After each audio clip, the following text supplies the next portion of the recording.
Hey there, welcome back to another video. This time around, it is my review and rant on the 2025 live action Disney remake Snow White. Now, I'm not really the biggest fan of the Snow White story, whether it's the 1937 Disney animated film or other adaptations of the story since. I would probably say my favorite is Snow White and the Huntsman, but I still don't love that movie. There are some aspects of Mirror Mirror that I like, as well as Snow White: A Tale of Terror. But this has never been a story that I've been that infatuated with or that fond of. That being said, this is easily the most bland, the most boring, and honestly one of the worst adaptations of this story to date. Now, before I get around to sharing more of my thoughts on Snow White, I want to give a special shout out to not one, but two different people, Brian and the Te 69th Spartan, for requesting this review. And if there is another film, TV show, or topic that you would like to see me discuss in the future, feel free to donate to either my PayPal, my Patreon, or my Cash App. The links to all three are in the video description down below, and I will try to get to your requests as soon as I possibly can. Snow White is directed by Marc Webb, and prior to Snow White, he really didn't do a whole lot other than the Amazing Spider-Man films. In fact, like he was in a pretty bad rut. I mean, his last film was in 2017 and it was called The Only Living Boy in New York. And I think he was just doing nothing but television shows leading up to this. And Marc Webb, to me, was not the right guy to hire to direct a musical. Nothing he did really suggested that other than maybe 500 Days of Summer, but that's a different kind of movie than Snow White. This is more of a children's fantasy musical, and he's really not the right guy for that. And it really shows when it comes to the way that he shoots the more lighthearted, fluffy, traditionally fairy tale sequences, because they just come across as cartoonish and lame and really forced. But when it comes to the darker scenes, the scenes that have a little bit of an edge, like the scene when Snow White runs into the forest and there's some really nice red lighting in there, and some of the scenes involving the evil witch, the movie actually doesn't look that bad visually. And the director seems like he's more in his comfort zone. But when it's all light and airy and you got the animals and the dwarves and all of that, it looks very off.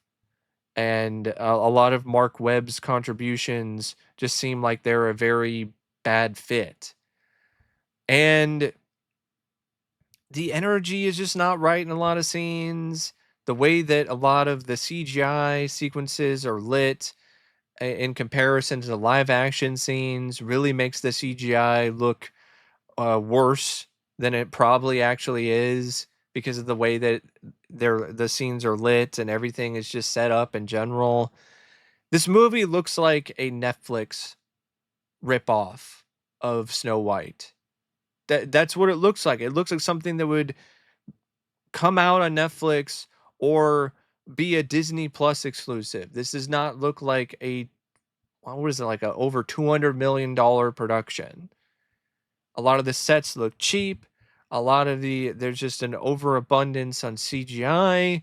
The camera angles are surprisingly flat on more than one occasion. So is the overall usage of camera work throughout. Like, there's really not a lot of pans, zooms, or different kind of fun or unique or lively shots throughout this. There's a few instances, mainly in some of the musical numbers, but a lot of it is just very tired, and it doesn't seem like Marc Webb is really putting a lot into this. He's just there.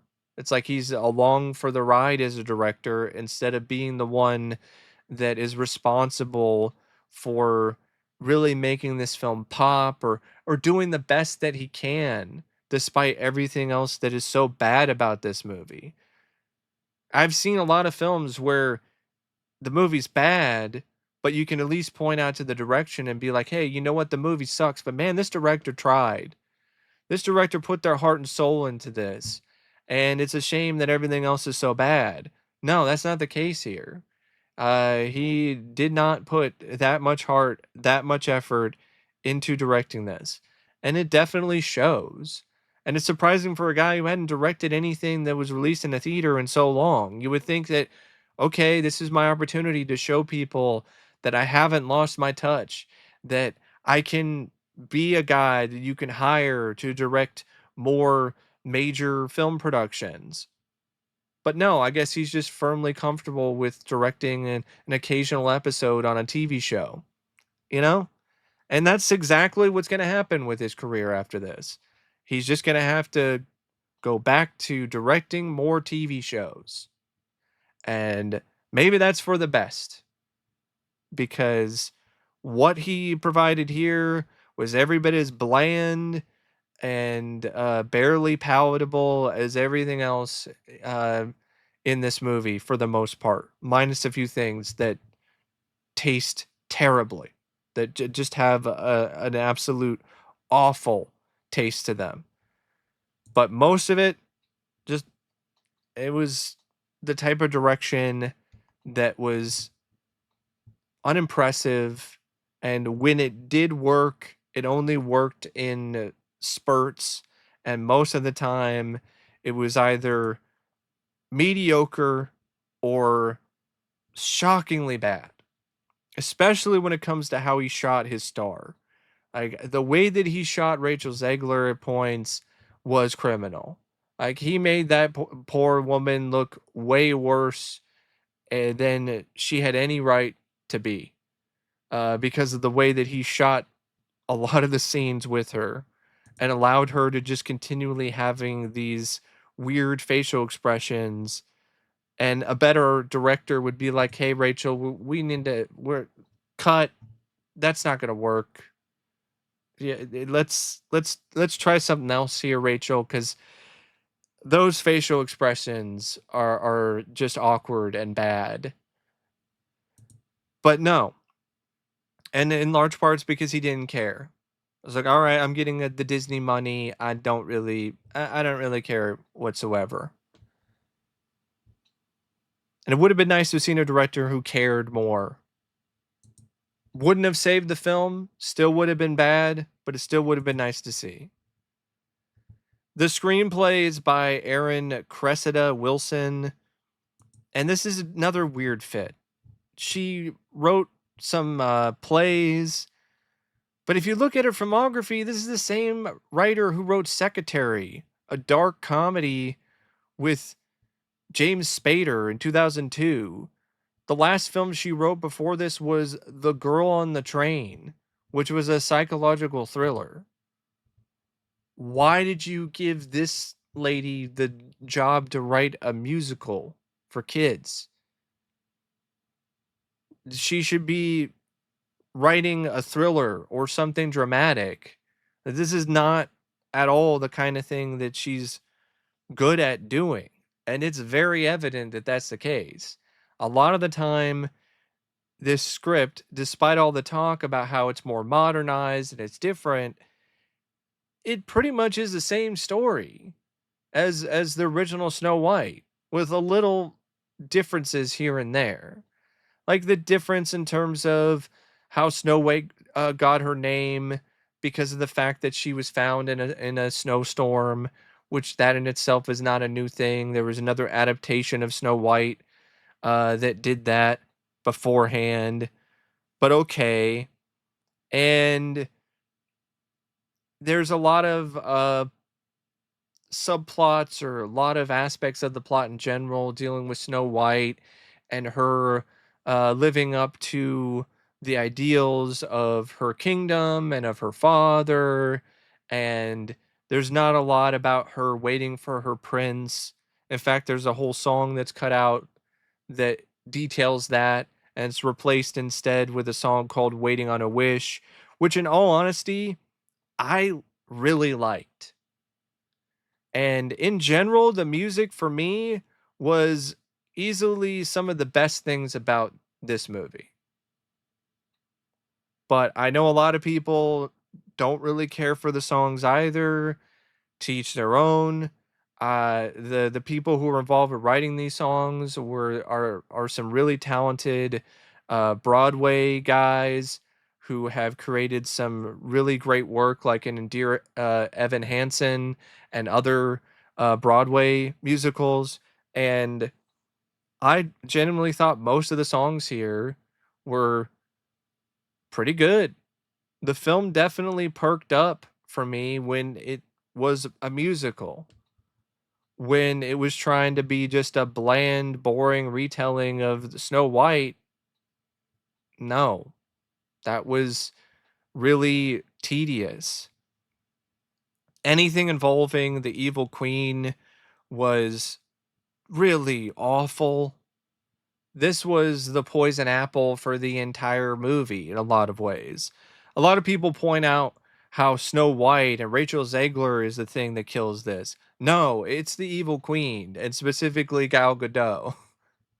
And just the evil queen in general. Like, they did nothing to make this character fresh or interesting or fun to watch when it comes to her villainy. The seven dwarves aren't much better. They do the hi ho song. They aren't just there to help Snow White and like clean up after her. Like, they collaborate with Snow White in a scene, whistle while you work, and they do other things. Like, one of the dwarves, Doc, actually helps save the prince replacement, who is the leader of this group of bandits named Jonathan. And speaking of Jonathan, that whole character is lame. He's like a really bad, crappy version of Flynn Rider from Tangled. Like, he really is. Like, it's just, it feels like, hey, let's do Flynn Rider again, but worse. And there's a lot of stuff involving the evil queen and her taking over the kingdom and people bowing down to her, and even the baker and the butcher and the candlestick maker and everybody who used to be having a good old time in the kingdom is now working for the queen, is now corrupted, and is now evil. And Snow White, by the way, she has this doofy Lord Farquaad haircut from Shrek, because of the fact that the queen cut her hair to make her ugly. Even though that's explained in the script, it still doesn't make it look any less doofy and any less ridiculous. So I don't really think it's justified, period. Like, it didn't even need to be there. I mean, the whole point of this version of Snow White when it comes to the evil queen is that she is beautiful on the outside but ugly on the inside, and Snow White is pure and beautiful on the inside. Maybe she's not as pretty as the queen on the outside, but she's more beautiful and more pure on the inside. So you don't need to have the stupid haircut to begin with. Speaking of stupid looking things, the dress that Snow White wears in this looked like something you would have bought from a discount Halloween store. It looked cheap, it looked bad, and made Rachel Zegler look bad. And I know some people are cheering that, but I wouldn't wish that upon my worst enemy, to make them look this pathetic and ridiculous, to be perfectly honest.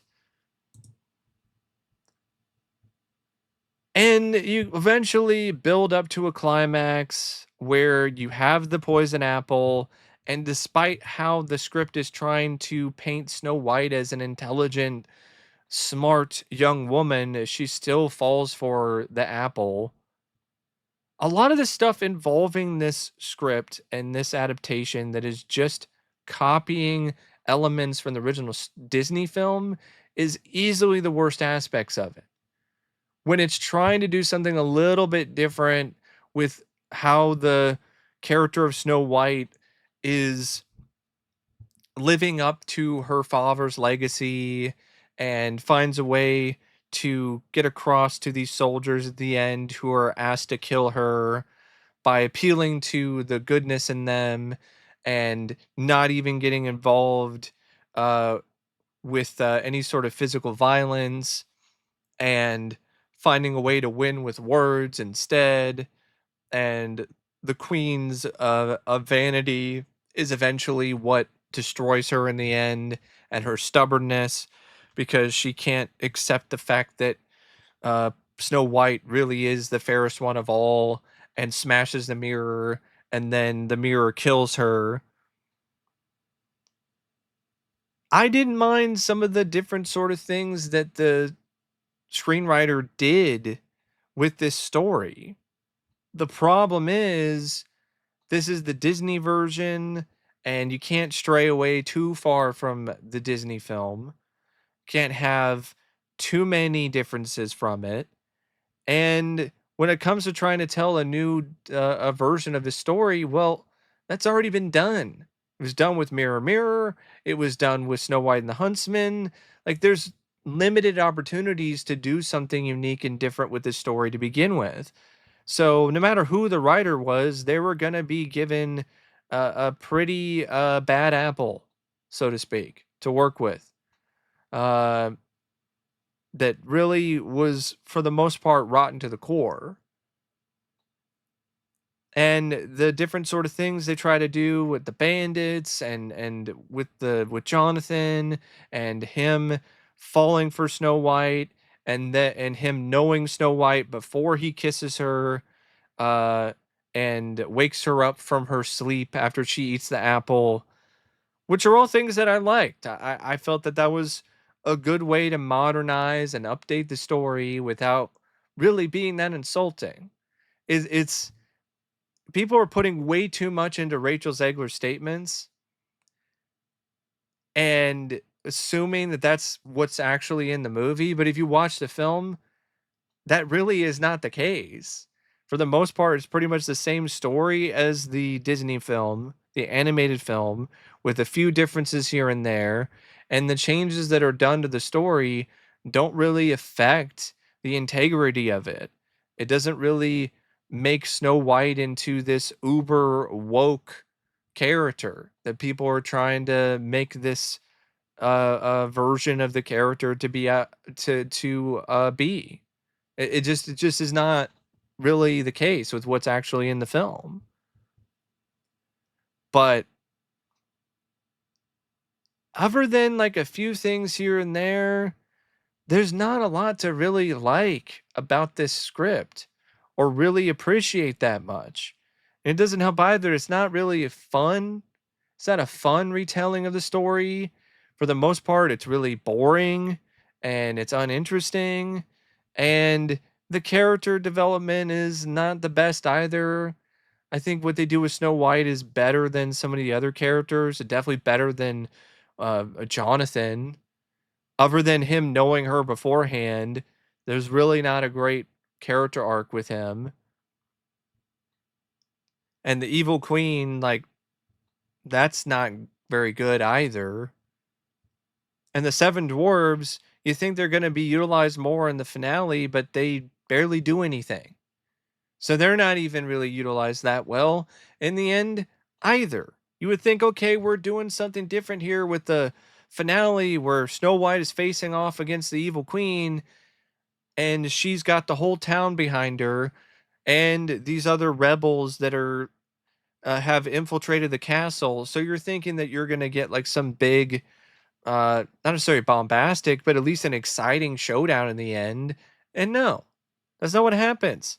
The queen pulls out a knife that she makes appear out of thin air, and then one of the bandits shoots it out of her hand with an arrow, and then the dwarves and then everyone else is already in the castle, and Snow White has spoke to the good, kind hearts of the people who were corrupted and reminded them of who they were, and then the queen is defeated, and she runs into the room with the magic mirror, and then Snow White shows up. She gets pissed, throws her staff into the mirror, and then dies. Then everybody dresses in white at the end, because Snow White is now returned as the kind, true leader of the kingdom, and they dance and sing, and then the movie ends. That's the end of your story. This wasn't needed. It wasn't necessary. The script didn't do anything different or unique enough to make it necessary or a worthwhile remake or reimagining. The cast, Rachel Zegler, she, in my opinion, is just in the middle. I don't think this is a entirely terrible performance. I know a lot of people feel that that is the case, and she delivers some Razzie-worthy performance in this.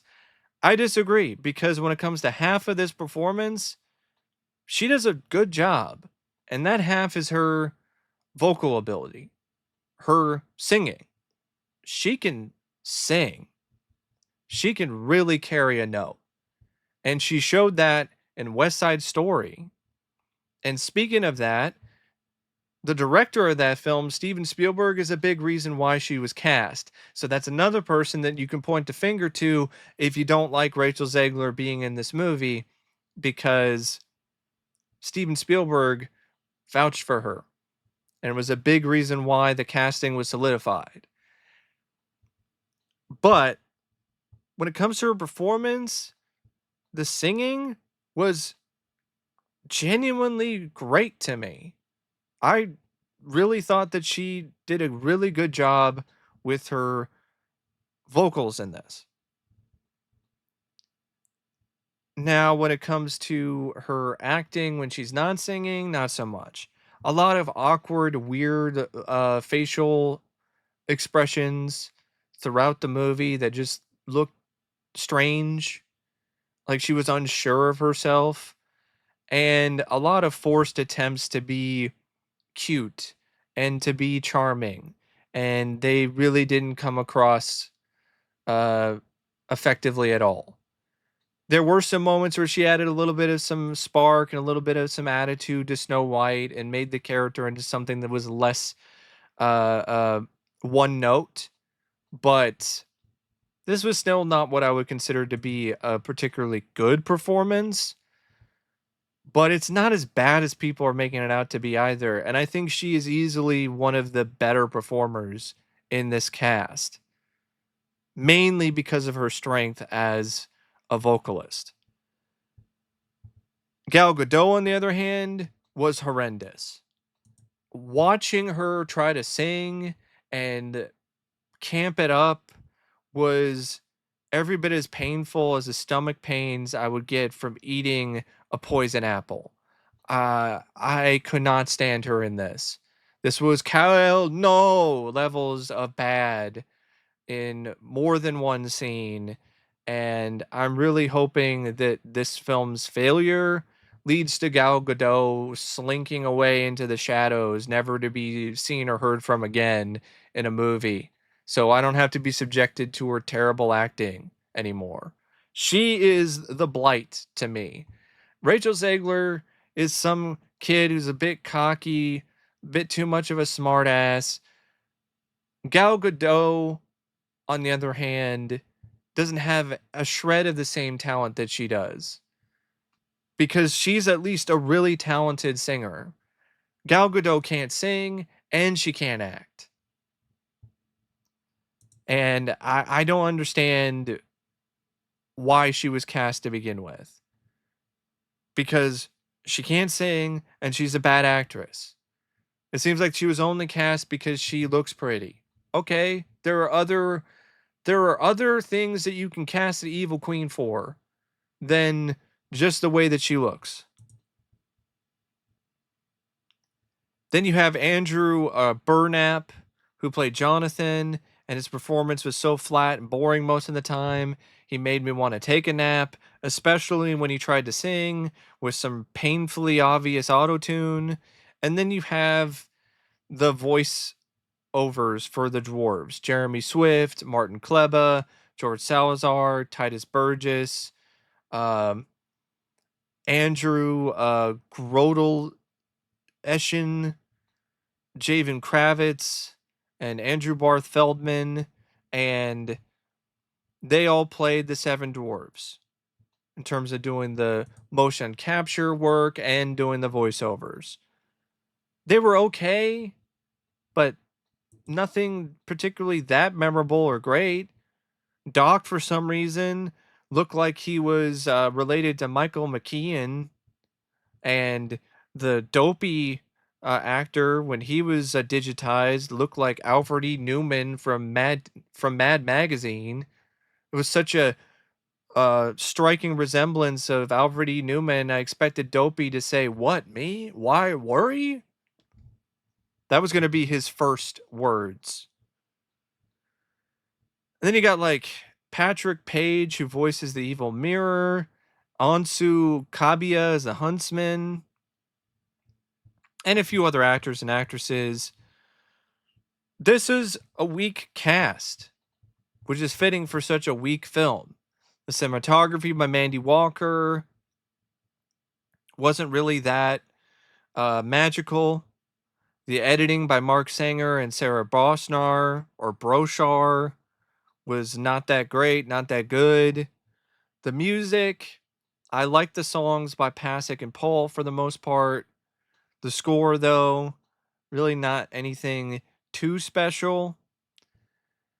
And it was a film that definitely dragged too. It was boring, really boring, slow paced, and completely just a lifeless and soulless Disney remake. This is not a 1 out of 10 film.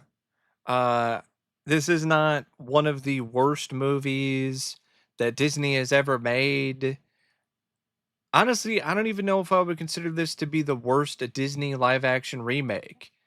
This is just another bland, unoriginal, and completely unneeded remake that Disney made to just take advantage of people's nostalgia for their classic animated films and make a quick buck. There's nothing special about the level of bad that this movie is. If there was, I think the 1 out of 10 or the really bad, super hyper negative reviews this film has gotten would be more justified. But it's not.